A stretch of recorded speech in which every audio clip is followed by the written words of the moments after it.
l'urgence de la réforme, le programme qu'on a sorti, si vous lisez bien l'introduction, on parle de sortir du dos à dos, qui amène le repli dans le pays, et travailler sur la réconciliation entre l'entrepreneur, le collaborateur et les pouvoirs publics. Pourquoi ? Parce que tant qu'on ne sortira pas d'un dialogue de sourds et qu'on ne remettra pas l'entreprise au cœur de la société, tant qu'on n'acceptera pas l'idée que c'est l'entreprise qui est le dernier pilier des valeurs sociétales, que c'est l'entreprise qui réconcilie les hommes, qui leur permettent de travailler, leur permettent de communiquer, d'échanger, de gagner leur vie, d'être des agents économiques, de s'épanouir, on ne mettra pas l'entrepreneur et l'entreprise au bon niveau. Donc le débat, il n'est pas politique, je rejoins ça complètement.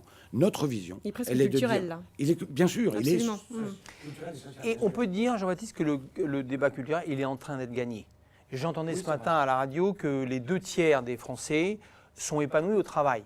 Mais quand vous écoutez beaucoup d'observateurs, vous n'imaginez pas que les 2/3 des Français sont heureux au travail, parce que vous avez l'impression que c'est un cauchemar d'aller dans l'entreprise. C'est cette majorité silencieuse, comme dit Sophie Menton, dont on ne parle jamais. C'est celle qui n'est pas très audible. Mais ça, c'est important, parce que une des tares du système actuel vient de ce que notre législation est basée sur une protection du salarié par l'État. Et cette protection du salarié, pourquoi on en a besoin, on en aurait besoin, hein, c'est parce que l'entreprise est un environnement hostile. Voilà, l'exploitation d'homme par l'homme. Voilà, exactement. On en revient à cette idée.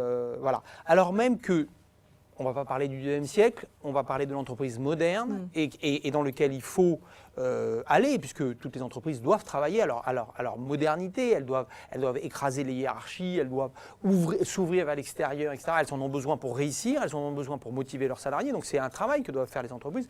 On doit mieux accepter toutes les différences parce que c'est une richesse, enfin tout ça c'est très bien compris des entreprises qui sont à succès, mais à la fin, notre législation, elle ne correspond pas à ça, elle correspond à une vision passéiste de l'entreprise où on doit protéger globalement un salarié idiot, parce que ce salarié qui n'est pas éduqué est incapable de se défendre tout seul, et on doit le protéger de toutes les situations possibles où le chef d'entreprise chercherait à l'exploiter.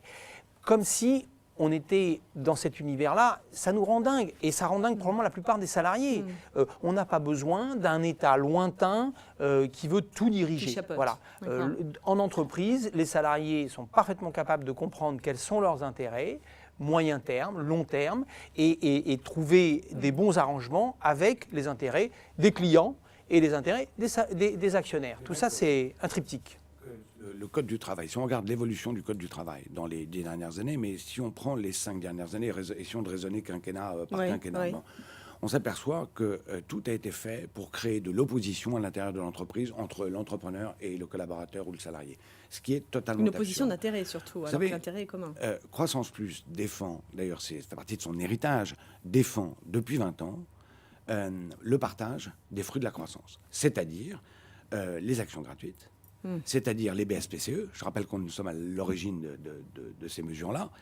Qu'est-ce qui se passe ? Aujourd'hui, d'année en année, ou année après année, on revient sur un régime qui est en fait un régime où l'entreprise, l'entrepreneur, permet au collaborateur d'être actionnaire de l'entreprise qu'il a lui-même créée. D'accord ? Résultat de ça, ça donne lieu à des débats qui créent de l'opposition, qui créent du conflit, qui n'a pas besoin d'exister. Il y a des choses qu'on demande, des choses extrêmement simples. Nous pensons, par exemple, que le dialogue social, à l'intérieur de l'entreprise, on n'a pas forcément besoin de syndicats.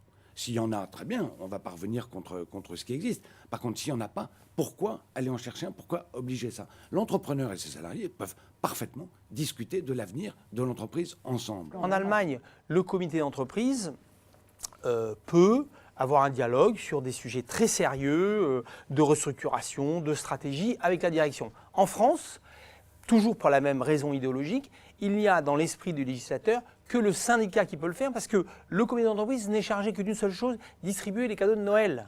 Il faut bien comprendre que c'est ça la vision législative du Code du travail. Le CE, le comité d'entreprise, est chargé de s'occuper des bonnes œuvres, les gentils, ils ont remplacé les bonnes sœurs, et il n'y a que les syndicats qui sont capables, parce qu'ils ont la vision... de s'opposer au patron. De s'opposer, j'espère pas seulement de s'opposer, mais d'avoir une vision, et j'espère constructive.